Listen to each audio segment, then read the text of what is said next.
না, আপনি প্রশ্ন করছেন যে আমার অফিসারদের এবং আমার ফোর্সের মরাল মরাল মরাল এখন আমরা পুরা in full swing we are working, এবং law and order very good ইনশাল্লাহ।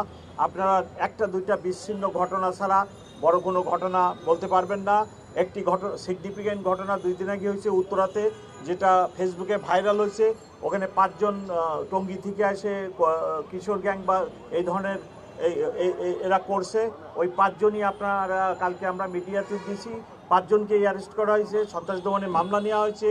গতকালকে তাদেরকে সেন্ট আপ করা হয়েছে, রিমান্ডে আনা হচ্ছে। আমরা সাকসেসফুলি ওটা হ্যান্ডেল করছি। আমি মনে করি বিচ্ছিন্ন 1-2টি মেনলি মোবাইল ছিনতাই ব্যতীত নগরীতে বড় ধরনের কোনো অপরাধ নেই, ল অ্যান্ড অর্ডার কোনো সমস্যা নেই। এভরিথিং ইজ নর্মাল ইনশাল্লাহ। এবং আমার অফিসার ফোর্স সবাই আমরা মনোবল ফিরে পেয়েছি এবং চমৎকারভাবে কাজ করতেছি। Thank you.